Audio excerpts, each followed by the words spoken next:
believe. Only believe.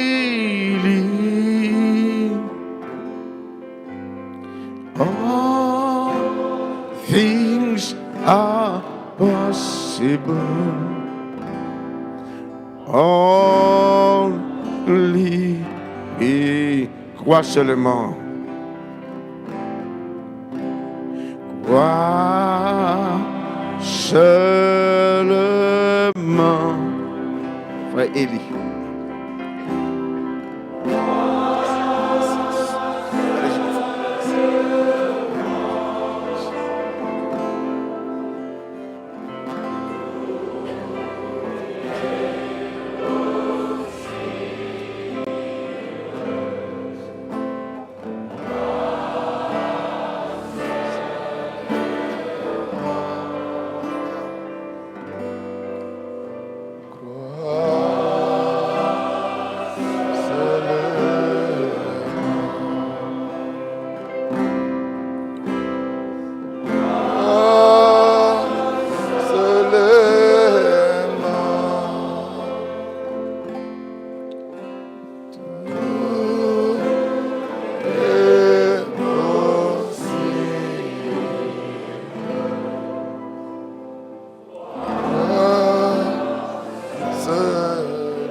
S'asseoir.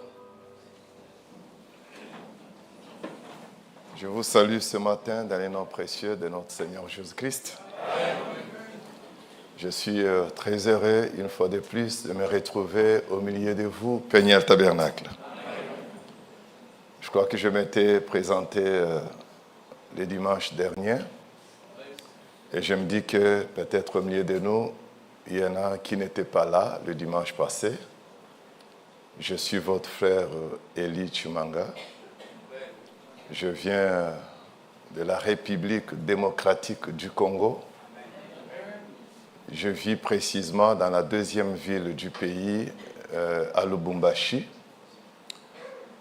J'ai 2 églises au pays. Une église à Lubumbashi, celle qui est la première. Et j'ai une autre au Lualaba, une autre province du pays, précisément dans la ville de Kolwezi. Notre église s'appelle Israël Tabernacle. Le dimanche passé, quand je saluais l'église, j'avais oublié de vous transmettre les salutations de mon peuple. Il m'avait chargé de vous saluer. Est-ce que vous recevez leurs salutations? Hier soir, j'ai été un tout petit peu perturbé parce que je recevais une triste nouvelle. Il y a un pionnier dans notre pays, l'un des anciens. Il fut mon pasteur, le révérend pasteur Barouti, qui nous a quittés. Il a traversé le Jourdain. Ça m'a un tout petit peu perturbé parce que c'est quand même un pionnier dans le monde du message. Il fut mon pasteur dans les années 90 et j'ai quitté Kinshasa en 97. Et là, pour moi, c'est quelqu'un pour qui j'ai beaucoup de considération. Et ça fait mal, mais c'est la voie pour tout le monde. Je crois que lorsque un ancien part, cela nous amène à nous rapprocher plus près du Seigneur.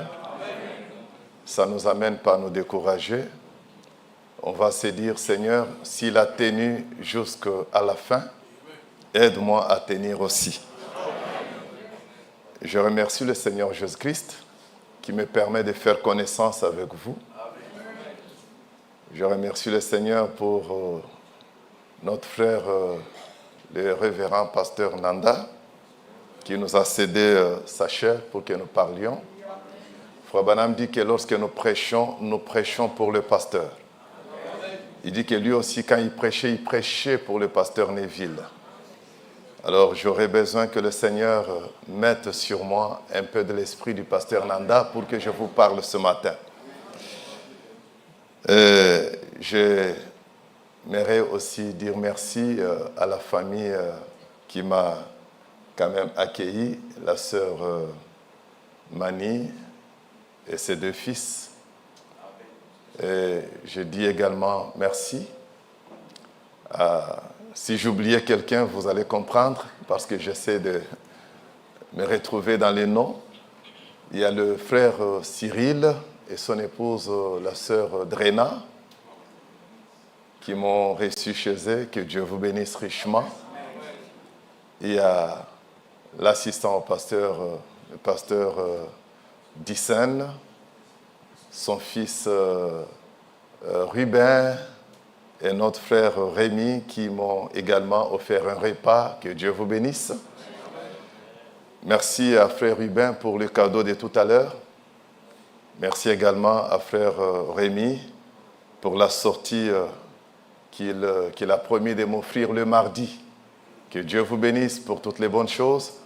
Je salue le frère Jacques et son épouse, notre sœur Nicole. Que Dieu vous bénisse richement. Vraiment, j'apprends à vous aimer. Que Dieu vous bénisse.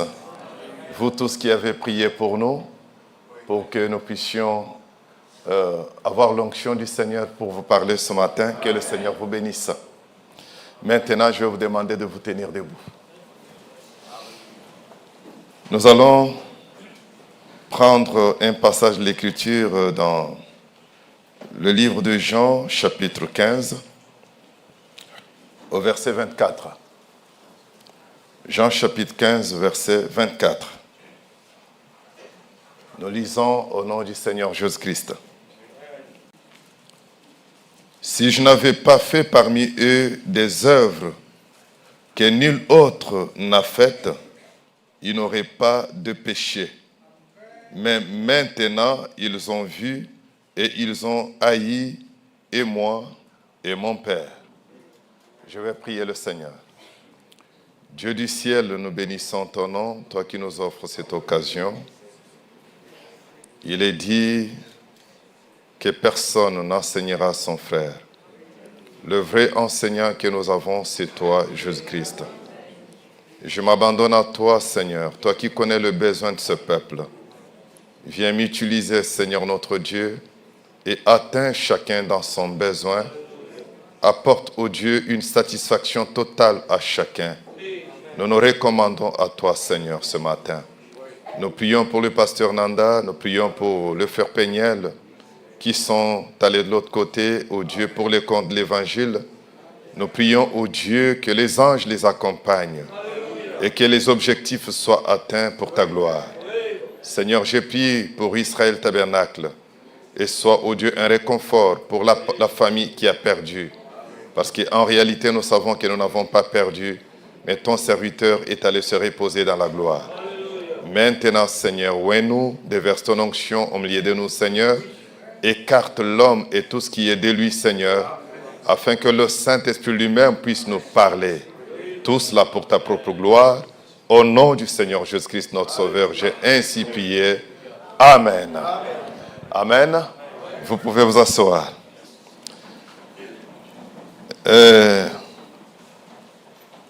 J'aimerais, avec le texte que nous venons de lire, avant d'en ajouter un deuxième, je vais parler sur un petit sujet que je vais intituler « Le doute ». C'est un petit mot. Le doute. Je sais que ça va un peu surprendre les gens. Pourquoi le pasteur, au lieu de nous parler de la foi, lui, va parler du doute? Ça vient faire quoi, le doute, parmi les chrétiens? Mais je sais que notre prophète nous dit que pour connaître la valeur du vrai dollar, pour identifier le vrai dollar, il faut connaître c'est quoi les faux dollars. Amen. Vous savez, Dieu n'a jamais créé les ténèbres, mais Dieu a créé la lumière. Et pourtant, nous parlons des ténèbres. Nous voyons les ténèbres. En réalité, les ténèbres, ça n'existe pas. Les ténèbres, ça veut tout simplement dire l'absence de la lumière. Amen. Mais ce qui existe, c'est la lumière. C'est la vérité qui existe. Le faux n'existe pas. Le faux, ça veut tout simplement dire la vérité renversée. Vous savez, Frère Branham dit, tout ce que nous appelons péché aujourd'hui, le mensonge par exemple, le mensonge c'est simplement la vérité renversée. Amen. L'adultère c'est simplement un bon acte mais qui est renversé. L'acte qui peut se passer entre l'homme et sa femme, mais lorsque c'est renversé, ça devient un péché. Amen. Et le doute ici, c'est l'absence de la foi. Le doute ici, c'est la vérité ou la foi renversée. Amen. Mais avant d'entrer dans ma petite introduction, laissez-moi quand même vous lire ces quelques déclarations du prophète. Amen. Je suis dans le message « Dieu se cache et se révèle dans la simplicité ». Au point 400, c'est un message prêché le 17 mars 63. Au point 400, le prophète dit ceci. Donc, si vous êtes ici, ce n'est pas par hasard. J'aimerais vous dire que ce matin, si vous êtes ici, ce n'est pas par hasard. Amen. C'est d'après le dessein de Dieu que vous êtes là ce matin. Il dit, ce n'est pas par hasard que je me tiens encore jusqu'à 12h30 ou 13h. Parce qu'il était en train de prêcher et là déjà, il faisait 12h30, on tendait vers 13h. Frère Branham dit, l'Éternel a fermé les pas de juste. Donc, tout ce que nous faisons, c'est l'Éternel qui oriente nos pas. C'est l'Éternel qui dirige tout. Il dit, voyez, il y a une raison à cela. J'aimerais dire à chacun ici que si vous êtes ici, c'est pour une raison. Vous n'êtes pas là par hasard, il y a une raison. Et c'est quoi cette raison? Frère Branham nous dit, si vous croyez, il y a une raison à cela. Si vous ne croyez pas, il y a une raison à cela. Donc, celui qui doute a raison. Celui qui croit, il a raison. Chacun de nous avons une raison en étant ici. Amen. On est là pour recevoir la grâce. On est aussi là pour recevoir sa condamnation. Amen. Celui qui doute, ne dites pas qu'il n'a pas raison. Il a raison. Parce que chacun de nous, tel que nous sommes là, nous accomplissons le dessein de Dieu. Judas a accompli le dessein de Dieu. Amen. Il n'y a personne qui soit venu au monde sans accomplir le dessein de Dieu. Vous ne quitterez jamais ce monde sans accomplir le dessein de Dieu. Tout le monde a un dessein à accomplir. Chacun de nous, nous accomplissons une écriture. Amen. Et Frère Branham dit, si vous croyez, il y a une raison à cela. Si vous ne croyez pas, il y a une raison à cela. Et déjà, j'aimerais que chacun de nous puissions méditer sur cela pour savoir, je suis là ce matin, pourquoi? Est-ce parce que je suis mon frère, ma soeur, ma mère, ma tante? Je suis là pourquoi? C'est parce qu'on m'a forcé d'être là? Si c'est à cause de ça que vous êtes là, je crois que vous manquez le but. Mais vous devez comprendre que vous êtes là pour recevoir le Seigneur. Pour entrer en contact avec le Seigneur. Et pour entrer en contact avec le Seigneur, il faut croire le Seigneur. Amen. Il y a toujours une raison. Et dans le message, les 10 vierges, un message prêché le 11 décembre 60, au point 3, Frère Branham dit ceci. Vous voyez, si l'auditoire est hostile, le Saint-Esprit ne révélera rien du tout.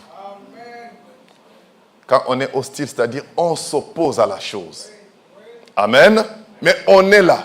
Ça veut dire que Frère Branham par ici nous révèle qu'il y a parmi nous des gens qui viennent à l'église, mais qui doutent. Il est là, il a payé son transport, il a brûlé son carburant, mais il est là pour douter, pas pour croire. Et là, si l'assemblée, l'auditoire est hostile, le Saint-Esprit ne révélera rien du tout. Il faut quelque chose qui coopère. Et ce matin, pour que Dieu vous aide, pour que Dieu se révèle à vous, il faut qu'il y ait une coopération entre vous et la parole. Je ne suis rien. Il ne s'agit pas de l'homme. Je ne suis qu'un vase, un instrument. Mais vous devez coopérer avec l'Esprit. Coopérer avec la parole. C'est comme cela qu'en sortant, vous pourriez dire, comme ceux qui rentraient du chemin d'Emmaüs, qui ont dit, notre cœur ne vibrait-il pas au-dedans de nous quand il nous parlait en chemin? Alors Frère Branham dit, il faut quelque chose qui coopère. Ils étaient dans le même lieu, d'un commun accord, et alors un bruit est venu des cieux, comme vous vous rappelez ce qui s'est passé à la chambre haute. Pourquoi le Saint-Esprit était venu? C'est parce qu'ils coopéraient. Ils étaient en accord. Ils étaient unis sous une seule tête. La promesse. Ils étaient là, tout le monde attendait la promesse. Et puisqu'ils coopéraient autour de la promesse, alors le Saint-Esprit est descendu comme un vent impétueux. Et chacun a reçu sa portion. Amen. Frère Branham dit, vous voyez, mais quand vous avez, qu'importe que je reste jour et nuit étudiant et priant devant le Seigneur, que je vienne ici ayant peut-être l'onction sur moi, comme moi aussi j'ai prié, j'ai lu, je suis venu ici ayant l'onction sur moi. Mais peu importe tout ça, malgré tout ça, il dit que je vienne ici et que j'éprouve ce ressentiment. Il dit, voyez-vous, simplement, c'est là la triste immédiatement. Il ne révélera rien. Je peux venir comme je suis venu là, mais devant vous, lorsqu'il y a opposition, lorsque l'auditoire est hostile, lorsqu'il y a le doute, Dieu ne révélera rien. Amen. Et Frère Branham dit, mais quand on vient ici sous l'onction, et que l'on sent que l'auditoire est sous l'onction, c'est alors que le Saint-Esprit commence à agir. Qu'il commence à s'émouvoir. Est-ce qu'on est ensemble? Et mon souci ce matin, c'est que le Saint-Esprit descende. C'est que le Saint-Esprit agisse.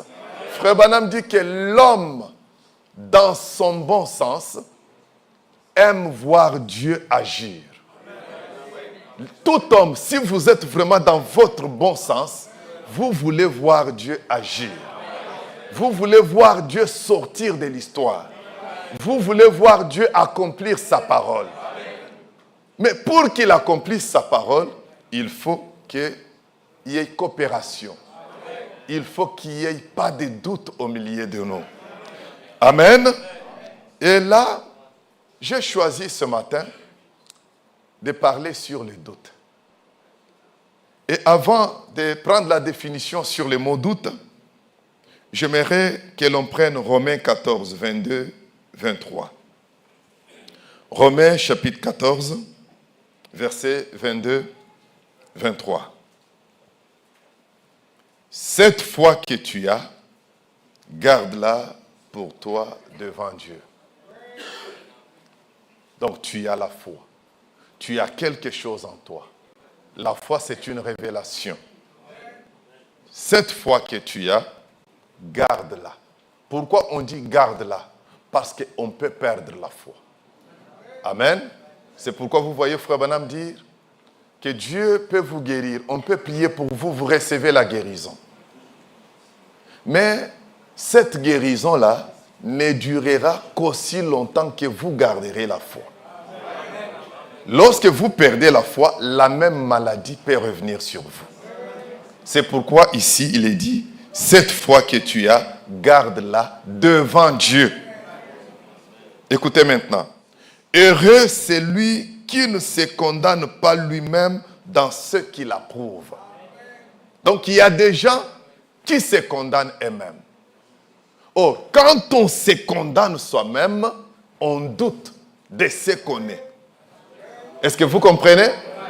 Voilà pourquoi Frère Branham dit que Jésus, ce qui faisait vraiment sa force, c'est parce que Jésus croyait en ce que les Écritures ne te révélera jamais à toi. Alors Paul continue, il dit, mais celui qui a des doutes au sujet de ce qu'il mange est condamné parce qu'il n'agit pas par conviction.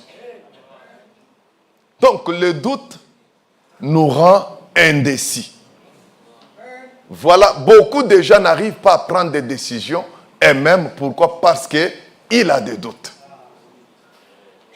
Vous savez, frère Branham dit, les chrétiens pensent que Dieu doit prendre des décisions pour eux dans toutes choses. Frère Branham dit non, Dieu ne prendra jamais des décisions pour vous dans toutes choses. Parce que Dieu vous a donné le Saint-Esprit. Dieu vous a donné la parole. Cela te donne déjà le jugement de prendre des décisions. Sinon, vous allez demeurer pour toujours enfant.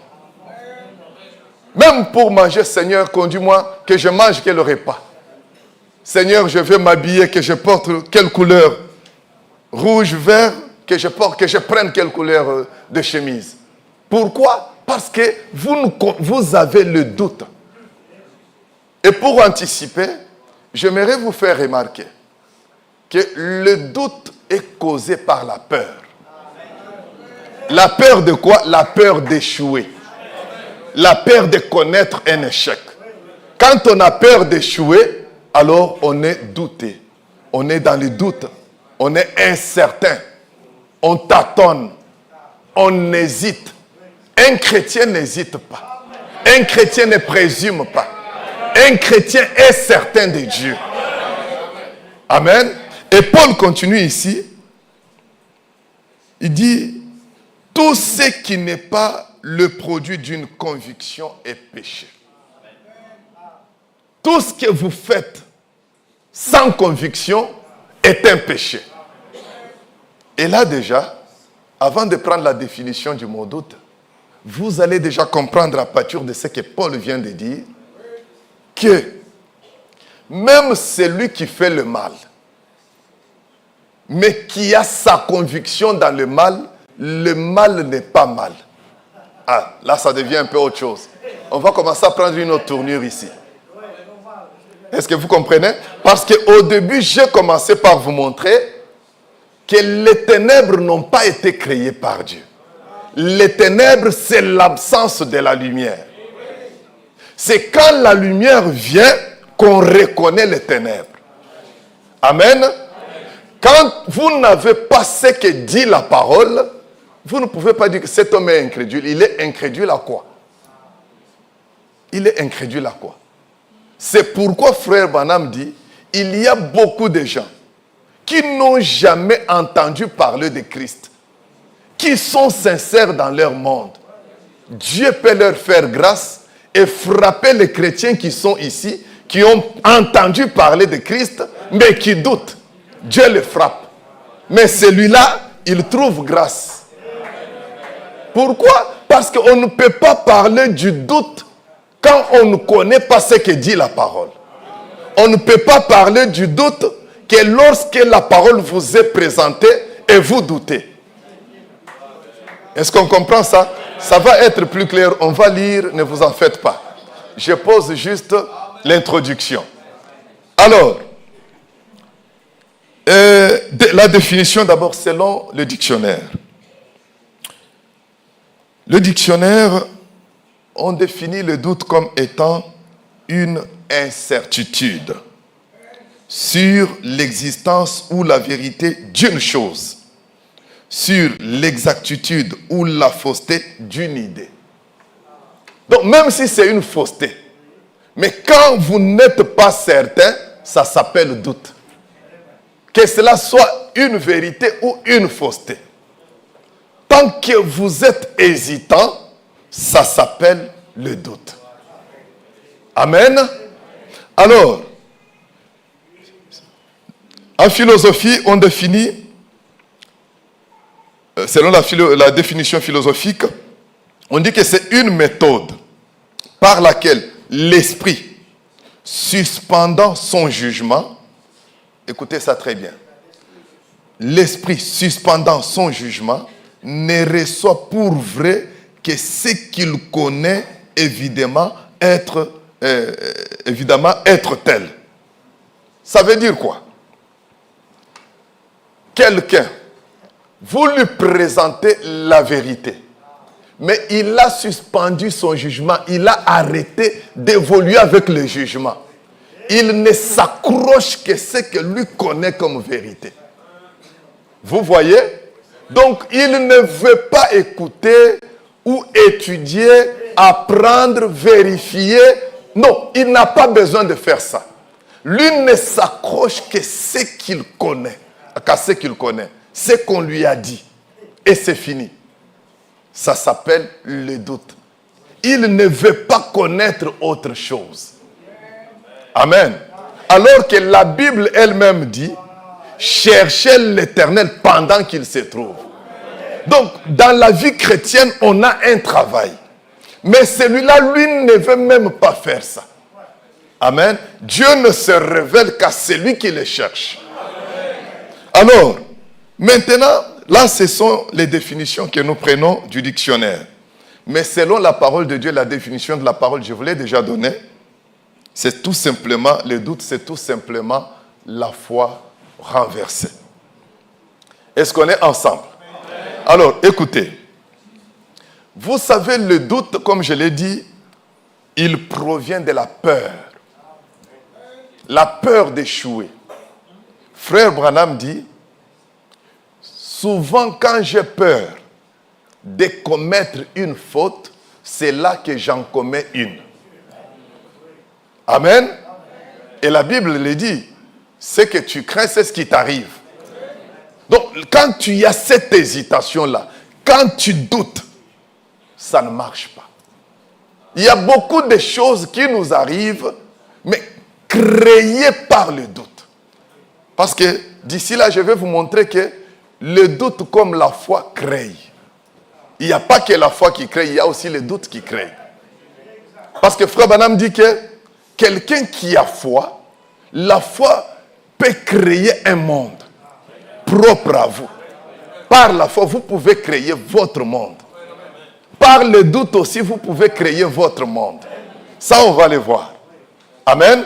Mais alors, remarquez que quand on a peur, on doute. Et le doute aussi produit l'hypocrisie. Quand on doute, on est dans le doute, alors on joue à l'hypocrisie. On joue aux apparences. Vous pensez que c'est un chrétien, mais en réalité, il ne croit pas. Il est avec vous, il chante comme nous avons chanté là, il prie, il adore le Seigneur, il vient, il donne ses dîmes, mais il doute. Amen. C'est pourquoi vous allez voir que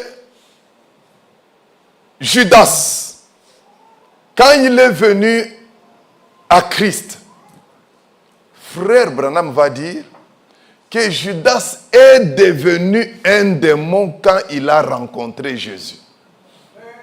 Tout ce temps, il n'était pas un démon. Il était fils de la perdition, mais il n'était pas encore devenu un démon. Donc, quand on vient à Dieu, c'est là qu'on peut parler du doute.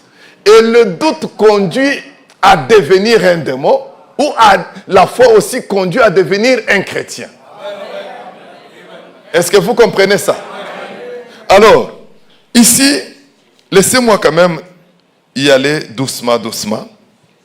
Dans le message La stature d'un homme parfait, prêché le 14 octobre 62, paragraphe 83. C'est quoi le péché? Branham dit l'incrédulité. Le péché, c'est quoi? C'est l'incrédulité. Il dit, il n'y a que deux éléments qui contrôlent l'être humain. C'est soit le doute, soit la foi. L'un ou l'autre. Il n'y a que deux éléments. Et ces deux éléments ne cohabitent pas. C'est soit l'un, soit l'autre. Vous ne pouvez pas avoir et le doute et la foi. Non. Si vous êtes possédé du doute, c'est le doute. Si vous êtes possédé de la foi, c'est la foi. Alors, Frère Branham dit, vous êtes possédé par celui qui domine votre vie. C'est de la quantité de foi que vous avez que dépendra la hauteur que vous pouvez atteindre. C'est de la quantité de la foi que vous avez que dépendra la hauteur. Amen. C'est aussi de la quantité du doute que vous avez que dépendra la hauteur. C'est comme ça que ça se passe. Amen. Donc Dieu, il n'y a que des éléments qui contrôlent l'être humain. Le cœur humain, il n'y a de la place que pour une seule chose. Soit c'est le doute, soit c'est la foi. Amen. Mais ces deux choses ici sont parfois inconscientes. Frère Branham dit que même la foi, il y a des gens qui ont la foi, mais qui sont inconscients, qui ne se rendent pas compte qu'ils ont la foi. Mais il faut que cela soit activé. C'est pourquoi on dit la foi, c'est une révélation. Donc en réalité, la foi n'est pas quelque chose qui vous vient de l'extérieur. La foi, c'est quelque chose que vous avez, mais vous en êtes conscient. Mais du moment que vous vous mettez en contact avec la parole, votre ami à côté, lui sent qu'il n'y a rien. Mais vous sentez, vous, qu'il y a quelque chose qui s'allume en vous. Ça veut dire que la foi n'est pas venue, la foi était là. Mais elle est mise en action. C'est la même chose avec le doute aussi. Quelqu'un peut avoir le doute, mais il est inconscient. Ça veut dire quoi? Bon, il est là-bas dans le monde. Il ne connaît pas que Dieu nous a visités. Il ne connaît pas que Dieu a envoyé Frère Branham. Il ne connaît pas que nous avons un message. Bon, vous allez dire non, il doute. Il doute de quoi? Il faut lui apporter la parole. Quand il va refuser, quand il va rejeter pour s'accrocher à ce que lui considère pour vrai, c'est à ce moment-là qu'on parle du doute. Et déjà vous comprenez que ce que nous appelons le doute est une autre forme de foi. Parce que c'est lui, par exemple, qui doute du message, mais il croit dans le catholicisme. Donc il croit. Donc dans le doute, il y a la foi. Seulement cette foi-là n'est pas orientée au message. C'est pourquoi nous disons que le doute, c'est la foi renversée. Est-ce que je ne sais pas, j'ai un petit style là, j'aimerais que vous me suiviez très bien. Je vais comme ça, lentement, je pose la base. Parce que je crois que le mercredi, je vais maintenant prendre quelque chose qui va se poser sur ça. Amen. Mais suivez-moi lentement. Alors, comme je vous le disais, remarquez Judas. Il faut que je lise une citation dès ce moment-là, ou dès ce moment, prêché le 2 mars 60, au point 41. Partie A. Oh, Judas a rencontré Dieu. Vous savez que c'est Jésus qui a appelé Judas comme il a appelé les autres disciples. Judas a rencontré Dieu. Oui, autrefois, c'était un homme. Il marchait dans la rue. Mais après qu'il eut rencontré Dieu et qu'il fut devenu un traître, il est devenu un démon. Mais j'aimerais que vous compreniez que c'est trop dangereux lorsque on vient à l'église et on devient un démon dans l'église. Frère Branham dit, la femme samaritaine, elle est devenue prostituée. Pourquoi? Branham dit, c'est parce qu'elle avait rencontré credo après credo, dogme après dogme. Donc, elle a tellement changé de religion et au lieu que ça l'aide, ça l'a empiré. On vient dans l'église, mais on est souillé dans l'église.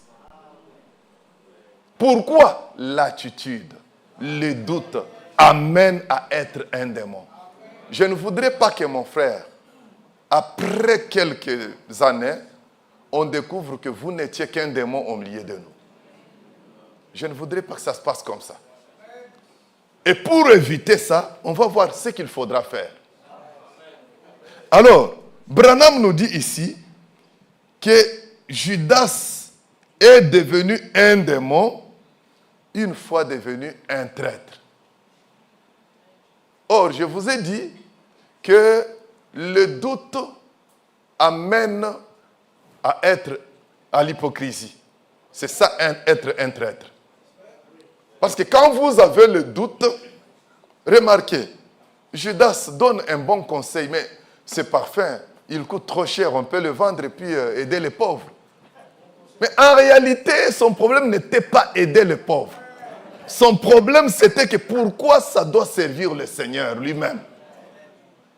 Pourquoi nous, on n'est pas là-dedans? Pourquoi il n'y a que lui? Pourquoi il n'y a qu'à lui qu'on a fait des dons? Mais il joue autrement. Non mais écoutez, comme s'il avait compassion pour les pauvres. Et il oubliait que celui qui était là, c'était quelqu'un qui connaissait même les secrets de cœur. Il lui a dit, mais les pauvres, vous les avez toujours parmi vous. Si tu veux leur faire du bien, tu fais. Mais moi, je ne suis pas toujours avec vous.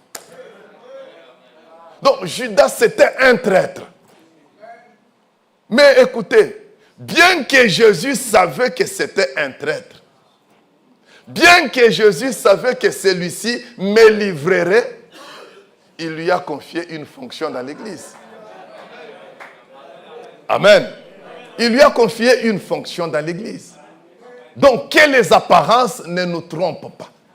Ce dont nous avons besoin, c'est qu'on soit réellement chrétien.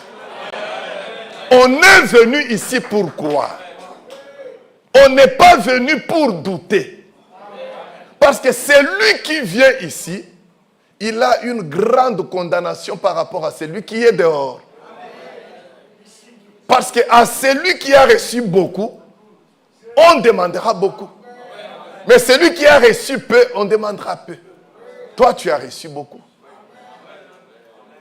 Ne vous contentez pas simplement du fait que non, je suis dans le message, j'ai reçu le message, je crois le message. C'est bien. Mais écoutez, le même message peut être votre condamnation, votre jugement. Judas est devenu un démon. Un démon. Où ça? Dans l'église du Seigneur. Où ça? Devant l'expiation elle-même. Où ça? Devant l'agneau de Dieu qui ôte les péchés du monde. Lui, il devient un démon. Alors que les autres profitent de l'expiation. Ils profitent de la grâce. Vous savez, j'ai toujours dit, nous avons beaucoup de Lot parmi nous. Des frères Lot. Non, on a besoin de frères Abraham. C'est qui frère Lot? C'est quelqu'un qui est venu parce qu'il a suivi tel autre. Il n'est pas venu par son propre appel. L'appel, c'était l'appel d'Abraham. Ça n'avait jamais été l'appel de Lot. Mais lui, il est venu dans l'appel d'Abraham. C'est-à-dire, celui qui a appelé Abraham ne le connaît pas. Mais nous voulons venir dans l'appel qui est notre appel. Même si je suis fils de fille de... Mais je suis là parce que Dieu m'a appelé. Je suis là parce qu'il s'est révélé à moi. Regardez. C'est Jésus qui a appelé l'autre Judas. C'est Jésus qui a appelé. Mais comment Judas devient un démon? Est-ce que Jésus s'est-il trompé? Il y a deux types d'appels. Le premier appel, c'est l'appel avant le temps. C'est là que Jésus a dit, nul ne peut venir à moi si mon Père qui m'a envoyé ne l'a appelé premièrement. Donc, pour que vous puissiez vous développer, vous devez faire partir du premier appel. Avant la fondation du monde, vous étiez en lui. Vous entendiez son enseignement sous forme d'étoile là-bas. Quand il créait, nous étions là et on adorait. Maintenant, une fois dans le monde, ceux-là qui avaient été connus d'avance, prédestinés, justifiés, appelés, glorifiés, où ça? Avant la fondation du monde. Ils peuvent maintenant venir dans cet appel. C'est une preuve qu'ils ont été appelés premièrement. Maintenant, avec Judas, il est appelé dans le temps, mais dans l'éternité, il n'y a pas d'appel. Beaucoup de gens sont là, ils n'ont jamais été appelés dans l'éternité. Mais il est là. Il est là. Dans cette assemblée. Mais David a dit, voici, oh, qu'il est doux, qu'il est agréable pour les frères de demeurer ensemble. C'est comme l'huile précieuse qui, répandue sur la tête d'Aaron, descend sur sa barbe jusqu'au bord de ses vêtements. C'est là que l'Éternel envoie sa bénédiction pour la vie éternelle. Et quand vous prenez ces textes-là, souvent nous pensons que les frères de demeurer ensemble, c'est demeurer ensemble comme ça dans le bâtiment. Et on dit non, c'est ici que Dieu déverse la bénédiction pour la vie éternelle. Non, non, non, non. C'est dans le corps mystique. C'est là qu'il y a la vie éternelle. C'est pourquoi Branham disait, je ne suis pas venu construire des églises, mais je suis venu pour envoyer plus de candidats dans cette autre église-là. Donc il y a deux églises. Il y a deux appels. Quand vous venez dans cet appel, ne restez pas ici. Cherchez à savoir si vous faisiez partie de ce premier appel. Et le Saint-Esprit, c'est le sceau, la confirmation. Alors, maintenant, évoluons. Nous avons compris que Judas est devenu un démon. Pourquoi il est devenu un démon? Parce qu'il était devant la vérité et il a douté. Il a conservé le doute. Et le doute a engendré tout ça. Mais écoutez la suite. Et souvent, nous voyons cela. C'est Branham qui l'a dit. Ça veut dire que cette histoire ne s'est pas arrêtée qu'à Judas. Branham dit, souvent nous voyons cela. De la même manière que Judas était venu et qu'il est devenu un démon, souvent nous voyons cela. Peniel Tabernacle, souvent nous voyons cela. Quelqu'un qui est venu, il a une bonne réputation, une bonne considération parmi nous, mais après ce que vous apprenez, vous dépasse. Vous dites, mais comment cela pouvait lui arriver? Non, il a conservé le doute. Il n'a pas vraiment cru. Il faisait semblant de croire. Alors, il dit, vous n'êtes plus le même. Mais tout ce qui entre en contact avec Dieu est changé. Ah, réfléchissons encore sur cette phrase. Donc, Judas était changé. Il n'y a pas que Pierre qui avait changé en présence de Dieu. Judas aussi change. Donc, nul ne peut rencontrer le Seigneur et rester le même. Souvent, quand nous prenons ça, nous voyons simplement on devient chrétien. Non, on devient aussi démon. Parce qu'on a rencontré le Seigneur. Donc, on ne peut pas rencontrer le Seigneur et rester le même. Ça ne se passe pas comme ça. C'est soit tu deviens un démon, soit tu deviens un chrétien. Chrétien, c'est-à-dire comme lui. Christien. On vous regarde et dit non, en tout cas, c'est un chrétien. Mon frère, vous avez 3 ans, 5 ans, 6 ans, 7 ans dans le message. Regardez un peu. Vous avez changé en bien ou en mal. Si vous avez changé en mal, je crains que vous soyez un Judas aujourd'hui. Mais si vous changez en bien, la Bible dit, vous qui êtes debout, prenez garde de ne pas tomber. Ça veut dire qu'on peut être debout, mais on peut aussi tomber. Amen. Vous qui êtes debout, prenez garde de ne pas tomber. Maintenant, c'est là que nous avons pris Jean 15, 24. Si je n'avais pas fait parmi eux des œuvres que nul autre n'a faites, ils n'auraient pas de péché. Mais maintenant, ils ont vu et ils ont haï et moi et mon Père. En d'autres termes, maintenant qu'ils ont vu les œuvres de Dieu, ils deviennent maintenant des pécheurs. Donc, avant de voir la lumière, on ne peut pas parler d'un pécheur. Il est pécheur par rapport au quoi? C'est là que Frère Branham dit, remarquez Livingstone. Quand il est allé en Afrique, l'homme noir n'avait jamais vu l'homme blanc.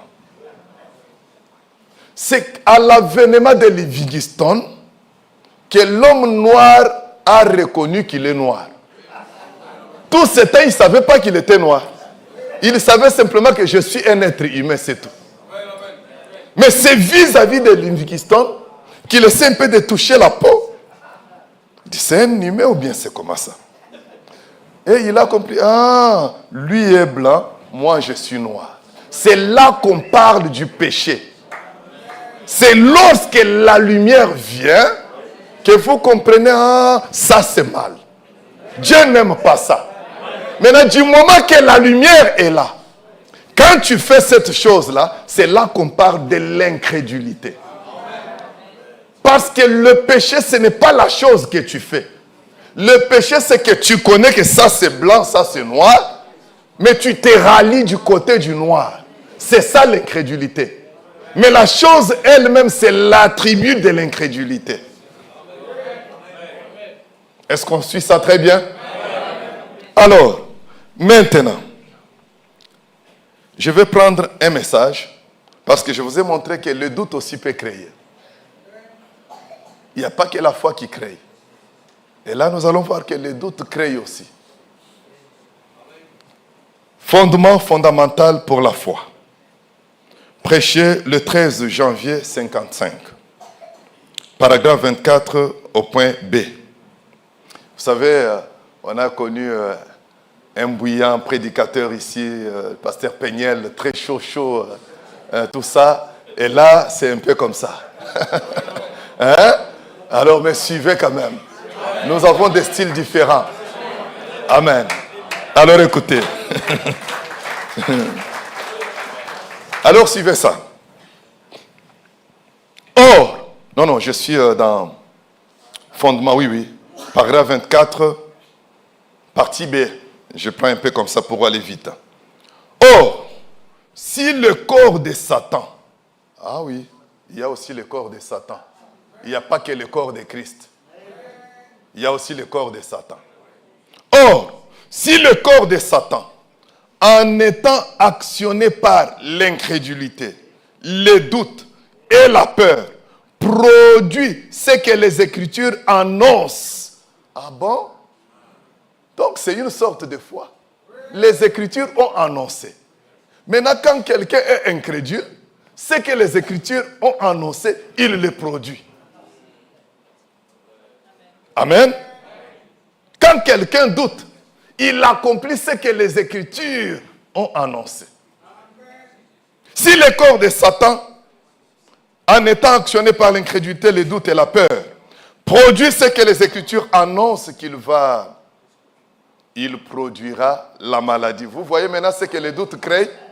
Vous voyez ce que l'incrédulité crée? L'incrédulité crée la maladie. Donc ça a un pouvoir. Le doute crée la maladie. Le désastre, il produit toutes ces choses-là.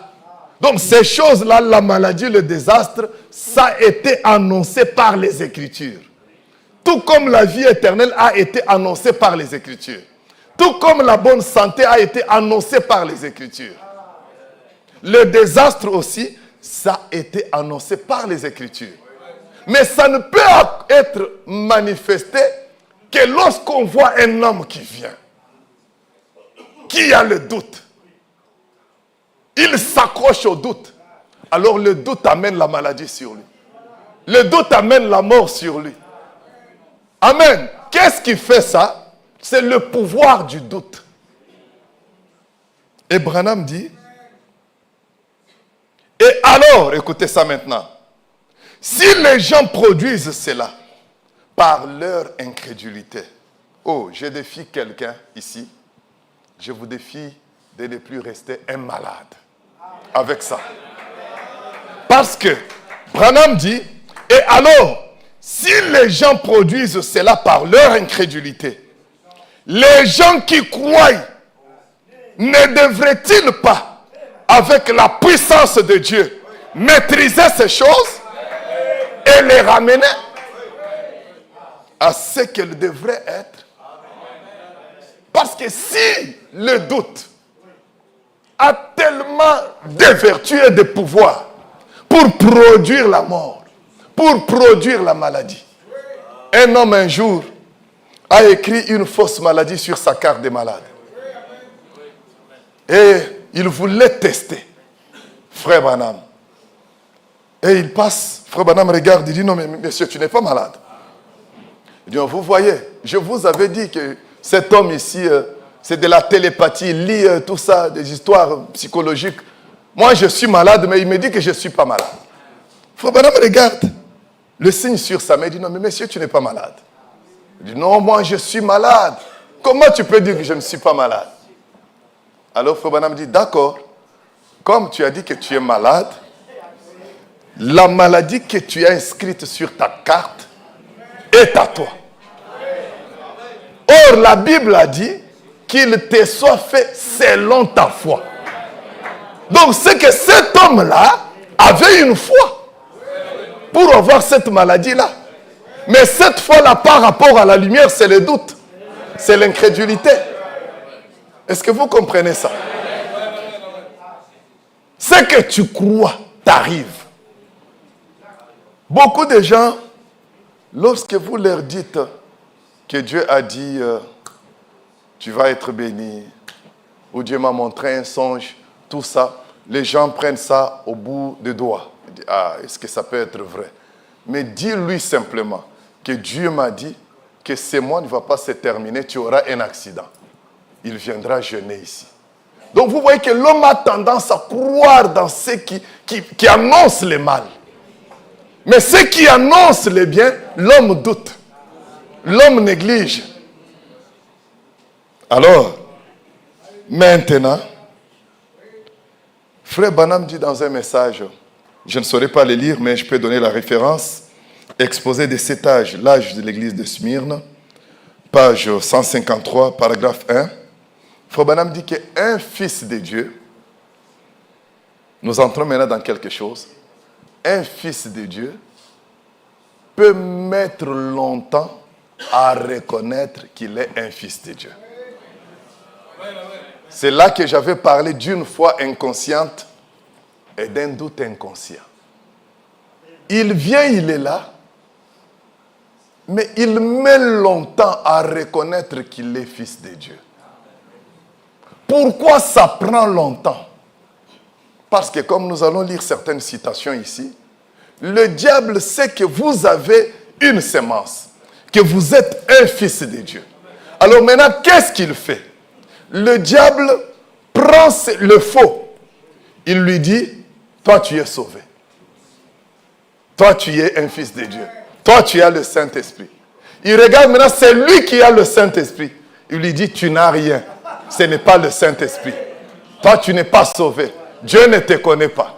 Mais quand tu commences à croire en ça, ça t'éloigne de ton héritage. C'est comme ça que le diable fait. Amen. C'est là que je veux maintenant prendre, pour répondre à la question maintenant, comment faire pour vaincre les doutes. Amen. C'est ça le point d'ailleurs important pour aujourd'hui. Comment faire pour vaincre les doutes? Parce que vous êtes des vainqueurs. Vous êtes appelés pour vaincre les doutes. Alors comment faire? Parce que le doute me rend indécis. Je ne sais pas décider. Je ne sais pas. Vous savez, frère Branham, quand il fallait qu'il commence le Branham Tabernacle, il est allé prier. Seigneur, est-ce que c'est ta volonté que je commence l'église? Parce que vous savez, les gens qui sortaient de l'église baptiste sont allés le voir. Dis non, en tout cas, nous n'avons pas d'église, mais nous sommes là pour te soutenir. Tu peux commencer. Et frère Branham dit non, en tout cas, non, mais il faut que Dieu me montre. Il est allé prier. Et Dieu est venu le réprimander. Il dit, mais pourquoi tu me demandes? Parce que tu ne sais pas quelle décision tu peux prendre. Et quand vous lisez le message, l'autre jour présente au rocher, là, frère Branham demande pardon à Dieu. Parce qu'il est allé lui demander, Dieu conduis-moi. Non, il y a des décisions que nous devons prendre. La Bible dit, prêche la parole en toute occasion, favorable ou non favorable. Mais lui attendait une conduite. Alors qu'il y a des décisions qu'on peut prendre. Sinon, on va embêter Dieu, on va se comporter comme des petits enfants. Seigneur, est-ce que je peux avoir combien d'enfants? Seigneur, est-ce que je peux faire enfant avec mon épouse? Voilà, on va être une église d'enfants. On va jouer dans le jardin d'enfants. Or, Dieu nous appelle à la maturité, à être des hommes faits. Il vous a donné la parole. Et avec la parole, vous pouvez décider parce que vous connaissez ce qui est juste et ce qui est mauvais. Mais l'homme, comme Frère Branham le dit, vous savez, l'homme, ils ont tellement embêté Moïse de l'autre côté. Moïse, Moïse, Moïse, Moïse. Moïse prie Dieu, Moïse prie Dieu. Frère Branham dit, c'est ça l'homme. Si vous lui donnez la main, il cherchera demain à ce que vous les portiez sur vos épaules. Pourquoi? Parce que vous lui avez donné la main. C'est pourquoi Dieu, il fait comme cet aigle-là, la mère aigle. Il a ses petits dans un nid. À un certain moment, il dit, mais vous devez apprendre à voler. Parce que vous avez des ailes. Il les prend, il les jette en l'air. Et vous dites, ah, Dieu ne m'aime pas. Non, il t'aime. C'est ça ce qui montre même qu'il t'aime. Il veut que tu décides seul. Que tu apprennes à voler, à aller chercher ta proie toi-même. Parce qu'il a mis en toi tout ce qu'il faut pour que tu trouves ta proie. Alors, maintenant, on prend Apocalypse 3. Comment faire pour vaincre les doutes? Apocalypse 3, chapitre 4, versets 4 à 6. Nous lisons au nom du Seigneur Jésus-Christ. Cependant, tu as à Sardes quelques hommes qui n'ont pas souillé leurs vêtements. Ils marcheront avec moi en vêtements blancs, parce qu'ils en sont dignes. Celui qui vaincra sera revêtu ainsi de vêtements blancs. Je n'effacerai point son nom du livre des vies. Et je confesserai son nom devant mon Père et devant ses saints anges. Que celui qui a des oreilles entende ce que l'Esprit dit aux églises. On parle de celui qui vaincra, à qui on doit remettre le vêtement blanc. Mais voilà un autre sens que Frère Branham donne à cette écriture. Parce que la parole a des sens et des aspects. Alors écoutez, dans Exposé des âges, l'âge de l'église de Sardes, puisque là, nous venons de lire le message adressé à l'église de Sardes, page 264 au point 4. Celui qui vaincra sera ainsi revêtu de vêtements blancs. Ce vêtement fait une répétition du verset 4, qui fait allusion à ceux qui n'ont pas souillé leurs vêtements. il y a bien des années, on employait un dicton, sans doute tiré de ce verset. Il disait, garde tes vêtements propres. Amen. Alors, garder les vêtements propres, ça veut dire quoi? Avoir des vêtements non souillés, ça veut dire quoi? Ce qui voulait dire, ne vous engagez pas dans des choses douteuses. Donc, quand tu as le doute, tu n'as pas de vêtements propres. Le doute suit tes vêtements. Donc, le doute t'éloigne de la victoire. Tu n'es pas un vainqueur. Ne vous engagez pas dans des choses douteuses. D'autres le feront. Souvent dans les églises, les gens s'influencent aussi facilement. Mais vous devez savoir que vous êtes venus dans cette église parce que Christ vous a appelé. Et c'est lui le patron. Et le patron n'agit que par une seule tête qui est le pasteur.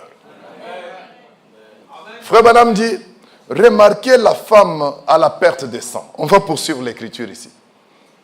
La femme à la perte de sang, quand elle est venue dans l'église de Jésus, avant de se trouver une place assise, elle s'est faufilée, elle a bousculé à gauche, à droite, jusqu'à atteindre Jésus lui-même, le toucher, et puis rentrer à sa place. Et quand elle l'a touché, Jésus s'est dit, mais qui m'a touché? Parce qu'une vertu est sortie de moi. Pierre l'a réprimandé. Mais nous te touchons tous. On se bouscule par ici. Il dit, non, ce n'est pas de cette touche-là que je parle. Ça, c'est une autre forme de toucher. Parce qu'une force est sortie de moi. Et c'est là que Branham nous montre que quand nous venons à l'église, cherchons d'abord à faire contact avec le patron lui-même. Et puis, trouvez-vous une place dans la communauté. Mais beaucoup viennent, ils s'assoient là, ils ne savent pas pourquoi il est venu. Qui est le patron, il ne connaît pas. Est-ce que tu l'as déjà contacté, il ne connaît pas. Mais est-ce que c'est lui qui t'a appelé? Il ne sait pas. C'est ça la condition de l'homme aujourd'hui. Il ne sait pas d'où il vient, où il va, qu'est-ce qu'il fait ici, il ne connaît rien. Amen. Alors, ne vous engagez pas dans des choses douteuses. D'autres le feront. Et vous pourriez être tenté de vous y engager parce que tel a fait. Il peut même le faire et puis prospérer dans cette voie-là. Mais toi ne le fais pas parce que lui l'a fait. Parce que tu ne sais pas comment lui traite avec Dieu. Il y a des gens qui sont dans les fraudes, dans ceci, cela, mais ils prospèrent, ils progressent, ils gagnent leur vie. Non, c'est un semblant. Gagner la vie, c'est par la parole. Pas par la mafia ou la fraude. Donc, ne vous engagez pas dans ce qui est douteux. D'autres le feront. D'autres le feront. Peut-être d'autres là, c'est toi, on ne sait pas. D'autres le feront. Et vous pourriez être tenté de vous y engager. Ou d'autres pourraient même essayer de vous y pousser. Mais restez en dehors de tout cela. Et prenez une route qui vous en éloigne. Comment vaincre le doute? Prenez une route qui vous en éloigne. Écoutez, il y a eu un frère dans la Bible, son nom c'était le serpent. Vous savez que le serpent c'était un frère. Ah oui, mais il venait dans la réunion chaque soir. Il y avait Adam, Ève, Dieu et frère serpent était là. Vous voyez, avant même que Caïn et Abel ne viennent, frère serpent était là. Alors, frère serpent est allé semer le doute dans le cœur d'Ève. Et quand vous lisez la Bible, vous avez l'impression que c'est quelque chose qui s'est passé en un jour. Non. C'était fréquent, régulier. Parce que Adam avait confiance dans le frère serpent. Il se disait, non mais il passe par là tout le temps, il n'y a pas de problème. Il parle des Écritures avec Ève. Alors maintenant, un soir, ce que le frère serpent faisait, il était en train de semer le doute dans le cœur d'Ève. Est-ce que Dieu a-t-il réellement dit? Donc déjà, il ouvre votre poche de raisonnement, de réflexion. Est-ce que l'a-t-il réellement dit? Et puis quand Ève répond, Satan ne refuse pas pour dire non, Dieu c'est un menteur. Non, il sait que s'il avait dit ça, Ève allait vite saisir ça et dire non, non, non, non, on ne parle pas comme ça de mon Dieu. Mais il a dit, ah oui, tu as dit vrai. Tu as dit vrai. Parce que Dieu sait. Vous comprenez comment il part avec la chose? Et c'est par le doute que le monde vit dans le chaos aujourd'hui. Parce que Ève a douté de la parole. Alors, ici, ne vous engagez pas dans des choses douteuses, mais restez en dehors de tout cela. Prenez une route qui vous en éloigne. Quand c'est le serpent qui vient, prenez une route qui vous en éloigne. Écoutez ça. Dieu récompensera ceux qui suivent ses conseils. Ils seront vêtus de blanc, tout comme lui. Pierre, Jacques et Jean l'ont vu sur la montagne de transfiguration. Ses vêtements étaient blancs, comme la lumière. Voilà comment les saints seront vêtus. Leurs vêtements resplendiront d'une blancheur immaculée. Écoutez, ce que Frère Branham vient de citer ici. Est-ce que vous pouvez me dire, c'est lui qui a dit à Pierre que les deux là qui sont venus, pour Jésus ça va parce qu'il vivait avec Jésus. Qui a dit à Pierre que celui-là c'était Élie, l'autre c'est Moïse? Parce qu'ils ont vécu des centaines d'années avant Pierre. Pierre n'avait aucune photo. Qui lui a dit que c'est Moïse là-bas? Et là c'est Élie. Vous voyez? La révélation. Dieu veut que nous soyons conduits par la révélation. Parce que Dieu traite avec le cœur. Quand tu es venu, qu'est-ce qui t'a attiré? Est-ce les beaux bâtiments? Parce qu'il y en a qui suivent le frère parce que tel frère a un bon boulot. Si je m'accroche à lui, il va me connecter, il va me brancher. Non, on vient pour la vie. Et la vie éternelle. Et cette vie n'est donnée que par un seul. C'est Christ lui-même. C'est pourquoi, lorsque vous voyez quelqu'un qui a tout le temps des questions dans son esprit, cette personne-là ne va pas se développer spirituellement. Parce que les questions empêchent la croissance. Frère Branham dit, vous voyez, c'est pourquoi de temps en temps j'organise des réunions de questions-réponses. C'est pour découvrir ce qui se passe dans les cœurs des gens. Et c'est pourquoi nous, pasteurs, nous avons des entretiens pour recevoir les gens. Même si on n'organise pas ici, mais on peut organiser. Quand vous avez un problème, voyez votre pasteur. Parce que Dieu l'a établi pour ça. Mais vous trouvez qu'il y a des gens, d'autres se permettent même d'interpréter les songes eux-mêmes. Alors que, Frère Branham dit dans le message Le Trône, chaque fois que quelque chose vous arrive, d'une manière étrange, une révélation ou quelque chose dans ce sens-là, confrontez cela avec la parole, puis voyez votre pasteur. Et Branham ajoute, il dit, parce que le diable est tellement rusé. Pourquoi il engage le diable là où il parle de la révélation? C'est déjà pour comprendre que toute révélation ne vient pas de Dieu. Amen. Satan a apporté la révélation à Ève, mais elle ne venait pas de Dieu. Mais c'était une révélation, mais la fausse. Alors, je commence maintenant à arriver à l'objectif que j'avais quand j'ai pris ce sujet. Questions et réponses du 23 décembre 59, au point 17. Et maintenant, l'Église s'est rassemblée ce soir pour t'adorer. Nous sommes venus répondre aux questions qui ont été posées. Il s'agit des choses, écoutez ça, qui sincèrement, dans le cœur des gens, les laissent perplexes. Et Seigneur, nous nous rendons vraiment compte que si quelque chose nous intrigue, nous ne pouvons en aucun cas avoir la foi. C'est pourquoi Frère Branham dit, regardez les disciples de Jésus. Tout le temps qu'ils étaient avec Jésus, ils n'étaient pas dans l'unité avec Jésus. Ils n'étaient pas des croyants. Les Pierre et les autres là.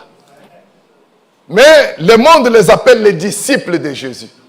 Mais leur pasteur trouve que les messieurs ne croient pas encore. Frère Branham, la Bible dit, c'est au verset 16 de Jean qu'ils ont dit, ah maintenant nous croyons. Parce que maintenant tu n'emploies plus de paraboles. Tu nous parles clairement. C'est maintenant que nous croyons. Et Jésus les a regardés et dit oui, maintenant vous croyez. Tout ce temps, ils ne croyaient pas.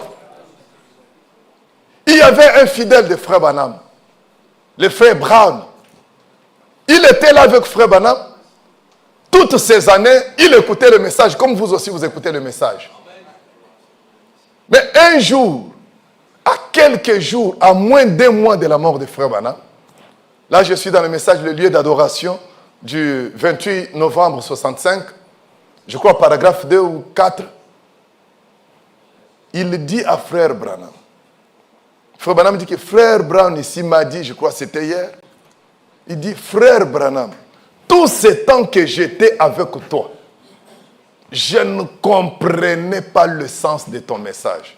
Mais un croyant dans l'église, qui payait ses dîmes, qui adorait, qui soutenait son église, je ne comprenais pas le sens de ton message. Mais c'est juste hier que j'ai commencé à comprendre ce dont tu parles. Et j'ai réalisé qu'un homme qui comprend ce que tu dis, tous les obstacles seront renversés. Donc, qu'est-ce que je vais vous dire par là? Lorsqu'il n'y a plus de doute, alors les obstacles sont renversés. Mais quand on est hésitant, alors les choses aussi ballottent pendant longtemps. Si vous voulez réussir, vous voulez voir Dieu à l'œuvre, ôtez le doute. Croyez Dieu. Même si la chose ne se montre pas clairement pour vous, mais tant que Dieu vous le dit, croyez la chose. Quand il y a des doutes, vous savez pourquoi on n'a pas beaucoup de gens que nous invitons dans l'église? C'est parce que nous-mêmes nous doutons. Tu dis, mais il est malade, si je l'invite et qu'il ne recevait pas sa guérison, qu'est-ce qu'on va dire maintenant? C'est la peur, et la peur engendre les doutes. Le doute vous rend hypocrite. Vous dites Amen, Amen, mais en réalité, vous-même, vous ne croyez pas. C'est parce que nous ne croyons pas. Parce que la femme samaritaine, quand elle a cru, il n'y avait plus de doute dans son esprit. Elle est allée inviter les autres. Venez voir un homme qui m'a dit tout ce que j'ai fait. Venez voir. Pourquoi? Là, elle a compris. Et elle-même, elle a dit, je vois que tu es prophète. Et quand elle est partie, vous ne verrez nulle part là où Jésus lui a dit, va chasser l'homme qui est à la maison. Nulle part. Lorsqu'il n'y a plus le doute, il y a des décisions que vous prenez. Elle-même, elle a jeté la cruche, son outil de travail. Arrivée à la maison, elle a jeté les valises du monsieur dehors. Où est-ce que Jésus lui a dit d'aller le faire? Jésus lui a juste présenté la promesse. Quand vous croyez la promesse, ça vous donne un mode de vie. Ça vous donne de prendre des décisions. Et ces décisions que vous prenez là, Dieu est avec vous. Dieu est avec vous. Remarquez, quand Dieu a créé Adam, la Bible dit, Il a créé l'homme parce qu'il n'y avait pas d'homme pour labourer la terre. C'est pourquoi Dieu regarde et dit, il n'est pas bon que l'homme soit seul. Et puis il lui fait une aide semblable. Mais remarquez, quand est-ce que Dieu s'est mis à instruire Adam pour lui dire, tu vois cet animal ici, parce que l'animal était créé avant Adam. Mais vous ne verrez nulle part, là où Dieu a dit à Adam, ça tu l'appelleras lion, là-bas tu vas l'appeler canard, là-bas tu vas appeler comme ça, nulle part. C'est Adam qui prend des décisions. En tant que fils de Dieu, il dit, toi on va t'appeler lion, toi tu seras appelé cochon, toi tu seras appelé poule. C'est Adam. Jusqu'à la femme. Quand Dieu forme la femme et l'amène devant Adam, la Bible dit il l'a amené devant Adam pour voir comment il l'appellerait. Donc, quand vous êtes un fils de Dieu, vous avez le droit de déterminer ce que vous voulez. Même sans prière. Parce que Dieu est déjà en toi. Mais on ne voit pas ces choses parce qu'on doute dans notre esprit. On a le doute. Le jour où l'Église comprendra qu'elle a la responsabilité de déclarer les choses, comme Frère Branham a dit, il a dit, prononcez la parole et moi, je l'accomplirai. Ce n'est pas à toi d'accomplir la parole. Toi, il t'a donné le pouvoir. Et le pouvoir là, ça prouve que tu ne doutes pas, tu crois. Jésus, quand il a maudit le figuier, il est parti. Mais regardez l'attitude des disciples. Pendant que Jésus partait, Jésus ne se retournait pas pour regarder le figuier. Mais c'était les disciples qui, à chaque pas, à chaque avancée, ils regardent derrière. Ah, ça commence à sécher ou quoi? Parce qu'il a dit, il regarde. Ah, mais ça n'a pas bougé. Dans leur cœur là, ils se disaient, ah, mais le maître, qu'est-ce qu'il vient de faire? Même le figuier n'a pas bougé. Mais ils partent, disciples. Mais lui savait que ces messieurs ne croyaient pas. Parce qu'à tout moment, il voulait voir. Est-ce que la feuille a commencé à sécher? Est-ce que le figuier a commencé à sécher? Parce qu'il a dit que personne ne mangera de ton fruit. Et les jours suivants, quand ils repassent par là, remarquez leur attitude. Ce n'est pas Jésus qui a dit, ah, vous voyez ce que je vous ai dit hier? Regardez le figuier. Jésus n'a pas fait mention. C'est eux. Oh maître, regarde le figuier que tu as maudit hier. Ils parlent comme s'ils rendent témoignage, mais en réalité, ils ne croyaient pas. Est-ce qu'on est ensemble? En réalité, ils ne croyaient pas. Alors, Frère Branham dit ceci. Dans une robe d'occasion, prêché le 6 décembre 56, paragraphe 45, partie C, je prends la dernière partie là. Quand vous recevez le Saint-Esprit, le diable cherchera à dire, vous n'avez rien reçu. Quand vous recevez le Saint-Esprit, le diable cherchera à dire, vous n'avez rien reçu. Eh bien, c'est tout ce qu'il sait à ce sujet. Voyez, si donc vous lui cédez, donc ça veut dire si vous croyez en ce qu'il dit, si donc vous lui cédez, vous perdez cela. Si vous cédez à ce que le diable vous dit, et le diable quand il vous dit, il ne dit pas sans preuve. C'est pas qu'il vient simplement vous souffler, mais tu n'as pas le Saint-Esprit. Non. C'est lorsque il te trouve dans une erreur. Tu t'étais fâché, tu as peut-être fait des déclarations. Il dit, ah, tu vois, toi tu n'as pas le Saint-Esprit. Les gens qui ont le Saint-Esprit ne se mettent pas en colère. Les gens, toi là, c'est comme... Donc vous voyez qu'il a quelque chose qu'il vous présente. Au point que toi-même tu peux te dire, ah, il peut avoir raison. Mais la manière dont je me suis emporté moi aussi. Qui vous a dit que quelqu'un qui a le Saint-Esprit ne peut pas s'emporter? Donc tout ça c'est quoi? Il veut vous éloigner de votre héritage. Semer le doute. Et le doute amène le désastre. les doutes vous éloignent de votre adoption. Même si vous êtes déjà scellé. Parce que le diable, c'est ça son travail. Si donc vous cédez à cela, vous perdez cela. Mais fixez le regard sur la promesse. Fixez le regard sur la promesse. Amen. Il y a des gens qui, par exemple, ont aussi peur de témoigner de ce que Dieu a fait pour eux. Même venir ici témoigner, j'ai reçu le Saint-Esprit, dit bon, mais si 3 mois après, on me retrouve dans une erreur, comment je vais expliquer ça? Comme ça que je me préserve simplement, et parce que je risque de dire, et puis après, bon maintenant, ça va être comment? Or, quand vous faites ça, vous faites la pire des choses. Écoutez ce que Branham dit. Montre-nous le Père, et cela nous suffit. Paragraphe 28. C'est prêché le 19 avril 59 pour ceux qui projettent. Dieu ne peut pas utiliser quelqu'un qui a peur. Parce que la peur, c'est ce qui amène au doute. Dieu ne peut pas utiliser quelqu'un qui a peur. Vous savez, Gédéon a dû renvoyer tous ceux qui avaient peur. Et si vous avez peur de témoigner de votre guérison, écoutez ça, avant qu'elle ne se produise, pas seulement quand elle s'est déjà produite, avant qu'elle ne se produise, parce que nous venons de lire que le diable, lui, quand tu as quelque chose, il vient t'amener à penser que tu n'en as pas. Maintenant, comment vaincre les doutes?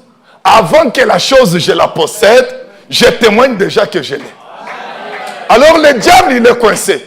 Il dit, mais si le monsieur peut témoigner avant qu'il ait la chose, qu'est-ce que ça va être quand il va avoir la chose? Et vous l'éloignez, il s'est dit, je ne peux pas perdre mon temps avec lui.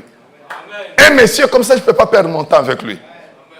Et quand vous avez peur de témoigner de votre guérison, avant qu'elle ne se produise, Dieu ne peut pas vous utiliser. Si vous avez peur de dire aux gens que vous avez reçu le Saint-Esprit, ne vous en faites pas. Je doute que vous l'ayez reçu. Je vous ai dit que la foi peut aussi être inconsciente.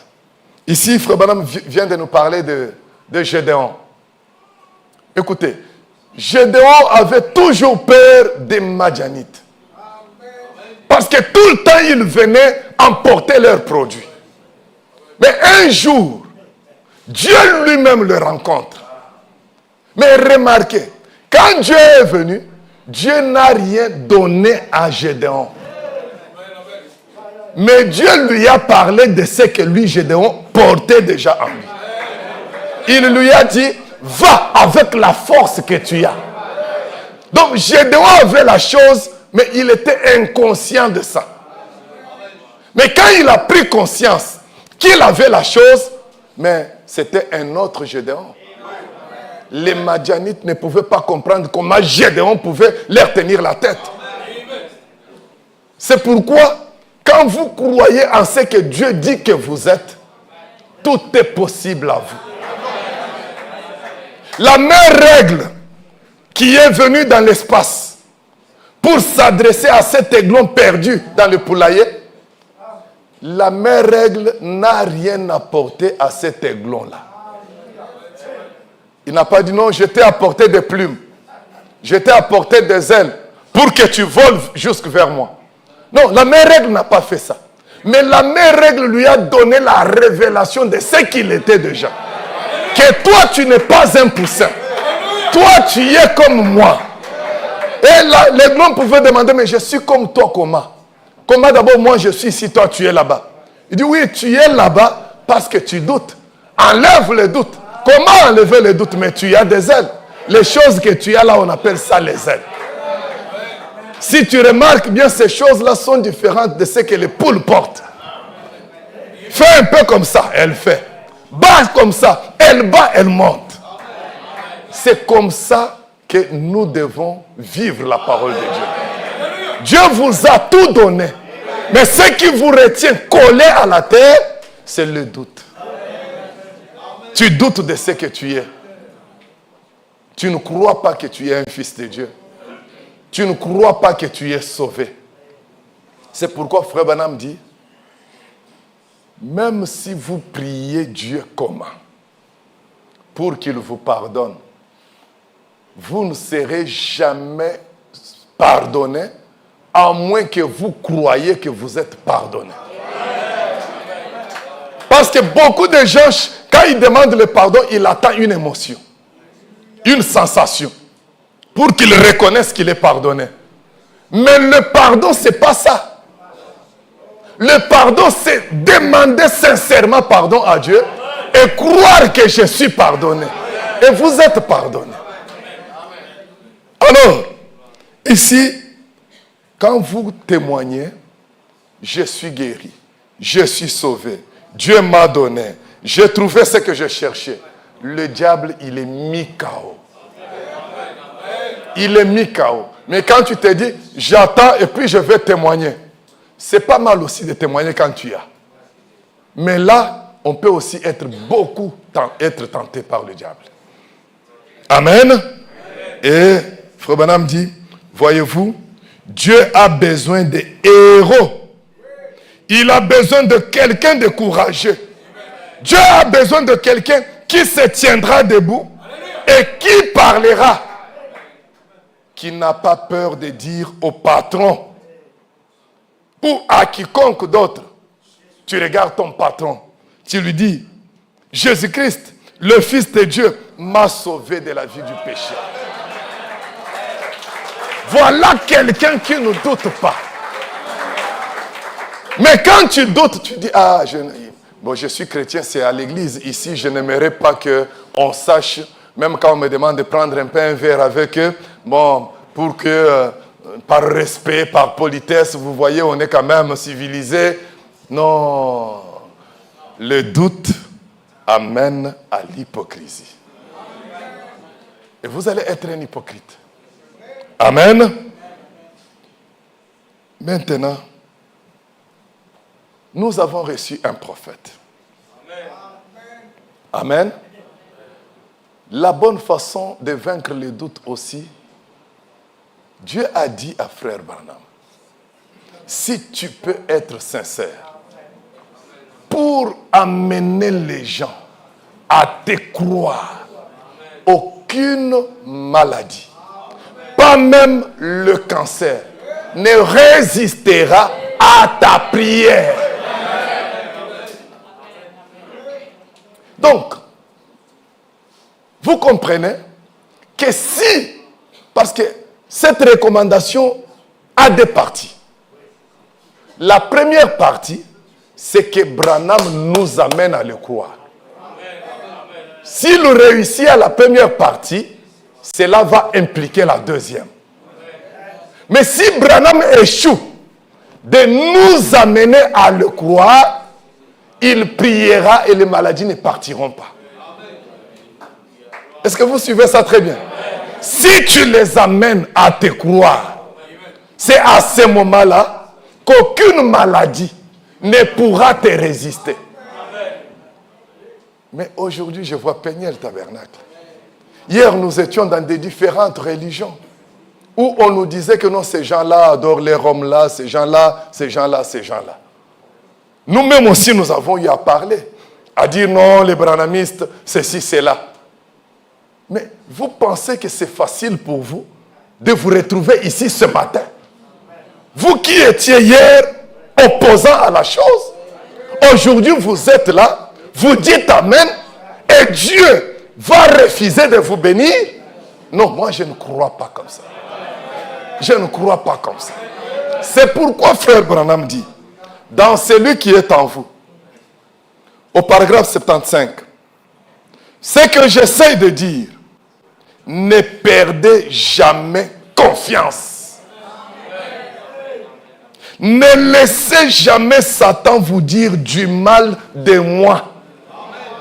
Ne doutez jamais de Frère Branham. Voilà comment vaincre les doutes. Frère Branham l'a dit. C'est vrai, je ne comprends pas encore, mais il l'a dit, je crois. Amen. Il l'a dit, je crois. C'est comme nous avons cette couleur ici, elle est blanche. Pourquoi nous disons que ça c'est la couleur blanche, la colonne là, ou le plafond ici? Nous disons que c'est blanc parce que nous savons qu'il existe le noir. Si le noir n'existait ou aucune autre couleur n'existait, on n'allait pas dire que ça c'est le blanc. Vous voyez? On allait simplement voir, ah bon, c'est le béton. C'est tout. Mais c'est les autres couleurs qui nous amènent à distinguer, à savoir, non, ça c'est blanc. Mais maintenant, regardez ce que la foi fait. La foi, elle peut venir vous dire quelque chose qui est contraire à votre imagination et compréhension. Elle vous dit, ça c'est le vert. Je ne discute pas.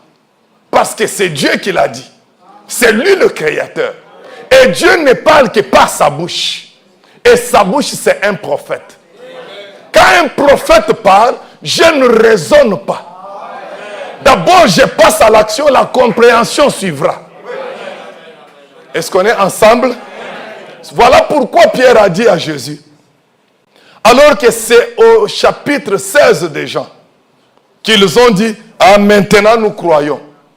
Mais vous verrez qu'avant ça, quand les 70 sont partis, les disciples, Jésus a regardé, il dit, mais vous attendez quoi? Partez aussi. Mais remarquez Pierre, lui qui ne comprenait pas encore l'enseignement, qui ne comprenait pas pourquoi il faut manger la chair et boire son sang. Il regarde Jésus, il dit, mais chez qui d'autre on va aller? Mais c'est toi qui as les paroles de la vie éternelle. Les paroles de la vie éternelle qui ne comprend pas. Donc la compréhension suivra. Mais d'abord, j'ai dit Amen. C'est toi qui as les paroles de la vie éternelle. Voilà de quelle manière nous devons défier le doute, défier Satan. Quand vous en arrivez à ça, frère, mais écoutez, Dieu vous donne ce dont vous avez besoin. Parce que vous croyez. Alors, ici, il dit, ne laissez jamais Satan vous dire du mal de moi. En effet, il y en a beaucoup. Donc, Branham reconnaît qu'il y a beaucoup de mal en lui.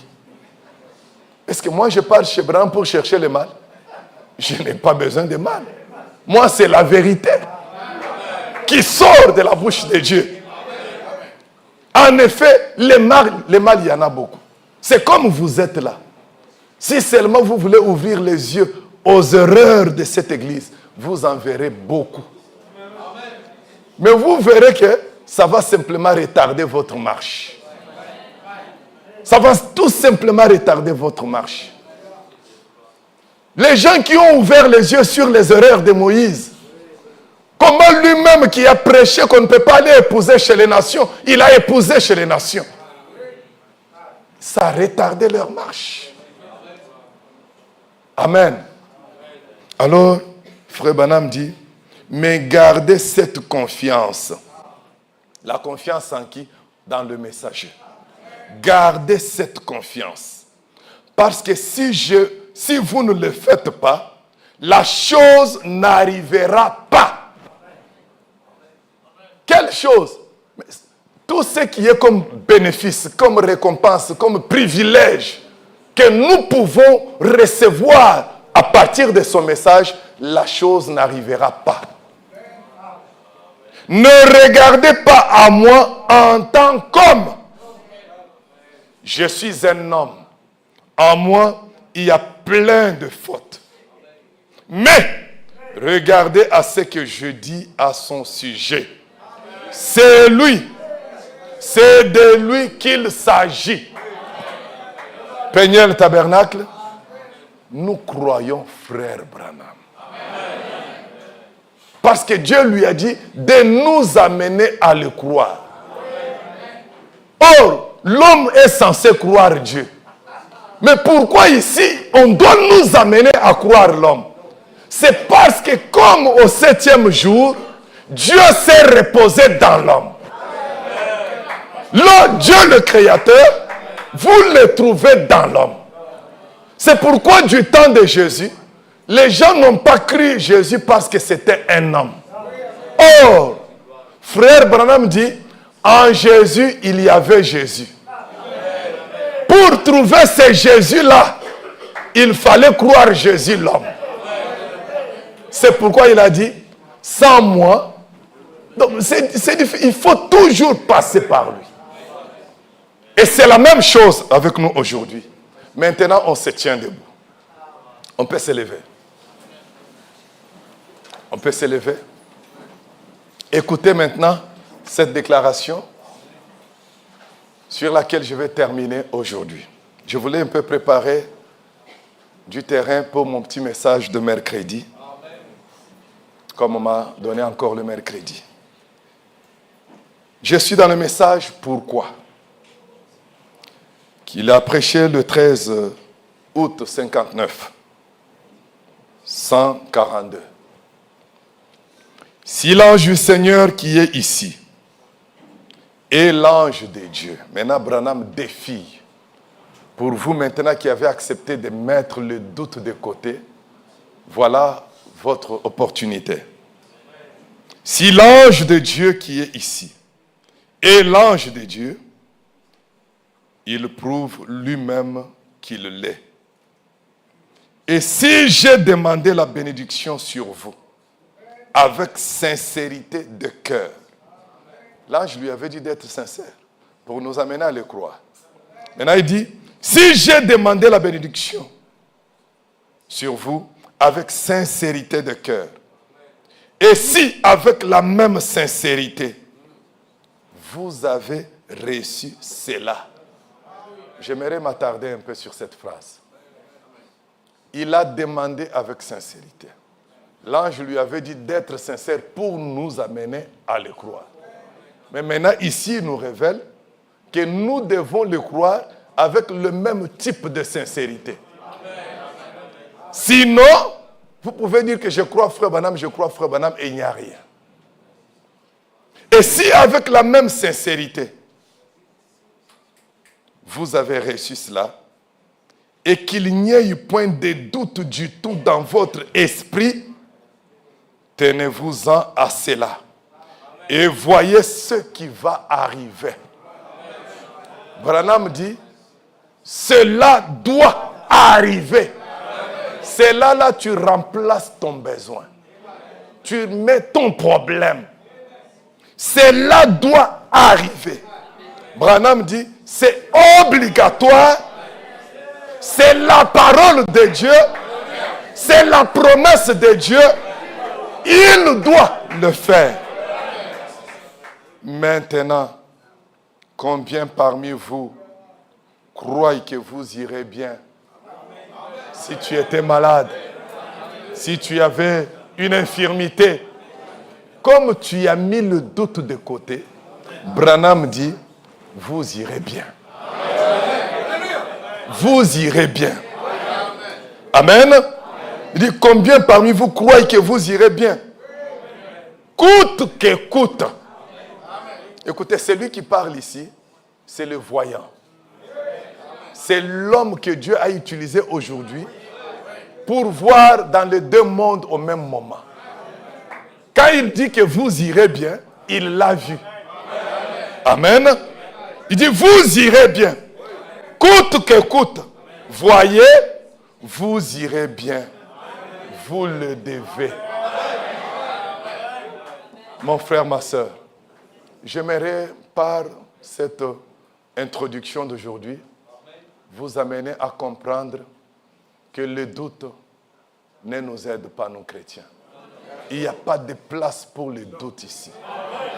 Celui qui croit ne peut jamais perdre. Il n'y a pas de défaite dans la foi.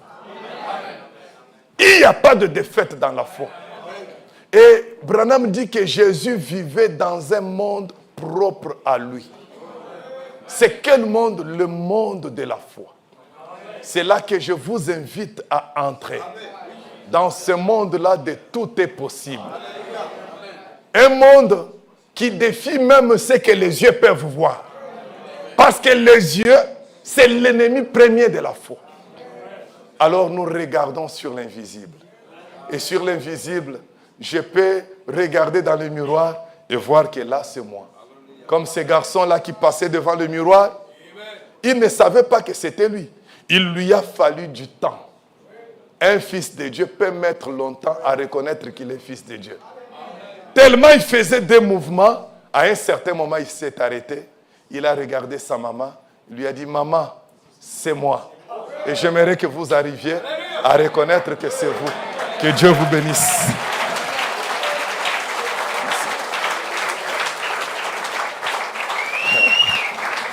Merci. Alléluia. Amen. On peut acclamer le Seigneur.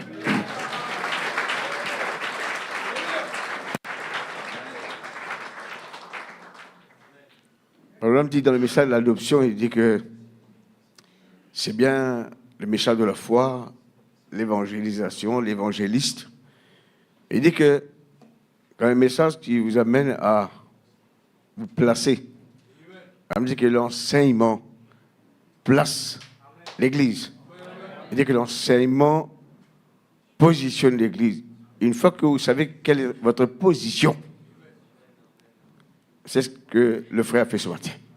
J'aime ce genre de prédication, l'enseignement.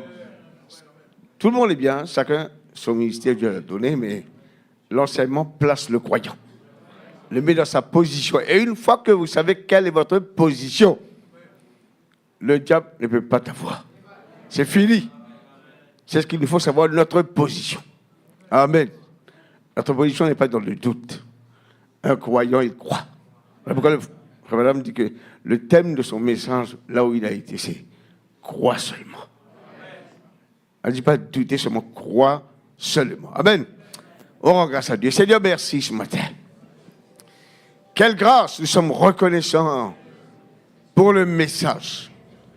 Le but du message que tu nous as envoyé, le prophète, en ce temps de la fin, Seigneur, c'est l'âge le plus glorieux. C'est l'âge de l'épouse. C'est l'âge du placement pour nous amener à l'adoption, à nous placer dans notre position originale. L'adoption, de savoir qui nous sommes. Et comme l'a dit le frère Branham, que une fois que l'Église saura qui elle est l'armée invincible. Une fois que l'épouse est placée dans sa position, elle devient invincible. C'est ce que nous sommes ce matin. Ce message nous a amenés dans la place de l'invincibilité. Nous sommes des croyants, des fils et des filles de Dieu. Les privilèges qui nous ont été donnés est en nous ce matin. La victoire est en nous. La foi est en nous. La puissance est en nous. Le Saint-Esprit est en nous. Tout Dieu est en nous. Oh, tabernaclé dans l'homme. Quelle grâce ce matin. Merci pour ce message. Merci pour ta grâce ce matin. Merci pour la foi.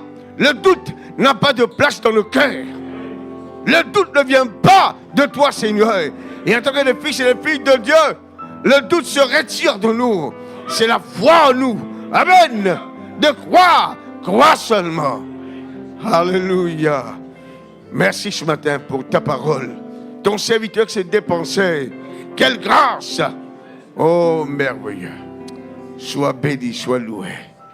Merci pour ce message.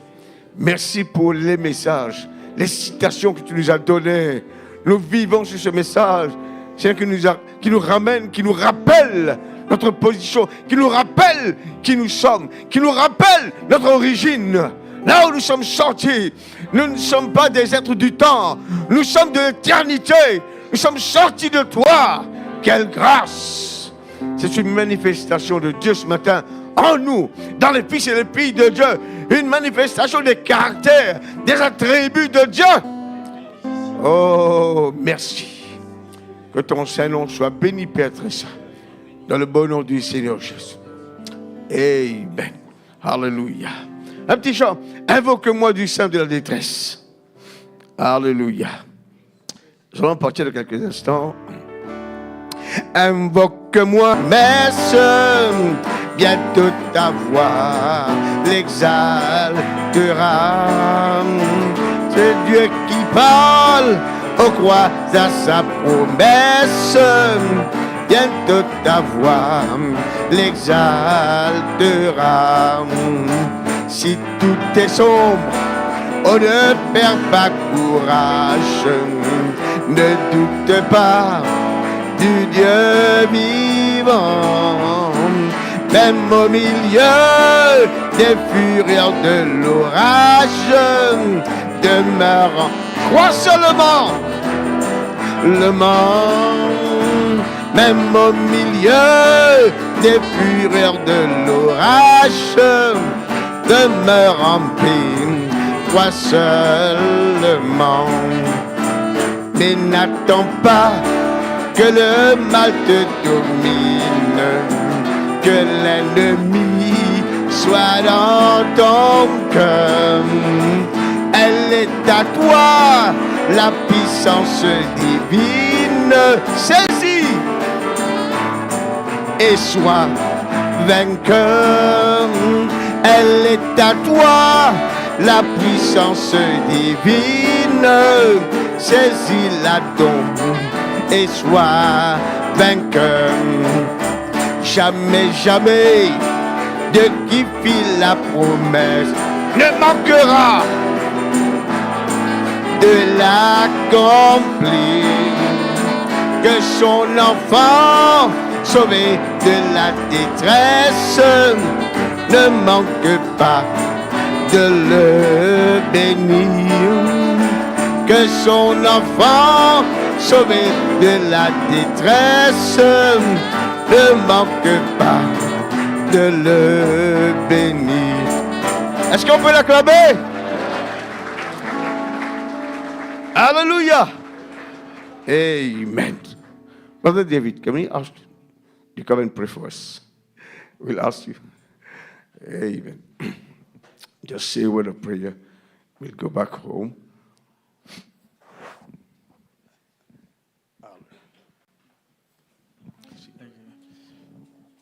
Let us pray. Heavenly Father, Almighty God, we humbly bow before you, Lord. We want to thank you for your grace and thank you for your mercy. We want to give you thanks for all things, Lord, because all things are made for you and by you. Lord, we want to also thank this assembly. Pray that you would bless them, Lord. Bless the pastor. I believe he's not here. Bless the associate pastor and everyone that's involved in the ministry here. Every believer here, I pray God's richest blessings upon you. We also want to thank you, Lord, for the visiting minister that prayed for us and that preached for us. I pray that you would bless him. We know that he's got a long journey to travel. Be with him, guide him, and protect him. Be with his church while he's away, Lord. Hallelujah. And we won't forget to give you all the praise, the honor, and the blessing. We ask your blessings further. In the name of the Lord Jesus Christ. Amen. Hallelujah. Thank you.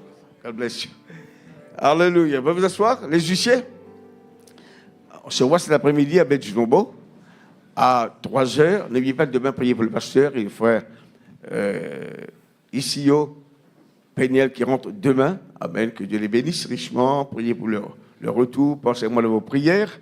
Et on se rencontre ici mercredi, 5h30. Le frère Eli, ça a été très bien ce matin, la prédication. Et vendredi, une prière, dimanche prochain, 10h. Amen. You are my strength when I am weak. Les huissiers. Dieu bénisse richement ce matin avec la paix de Dieu. You are my strength when I am weak. You are the treasure that I seek. You are my all in all. Seeking you as a precious jewel, Lord, to give up, I'd be a fool. You are my all in all. Jesus, King of kings, Worthy is your name,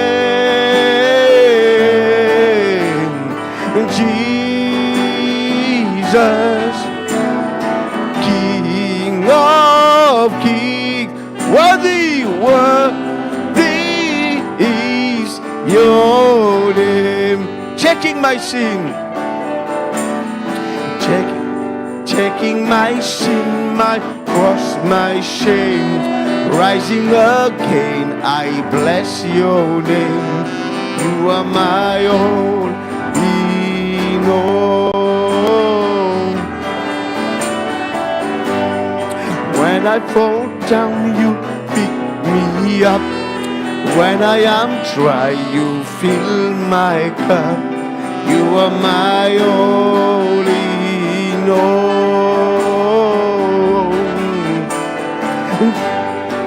Hallelujah. King of kings, worthy is your name,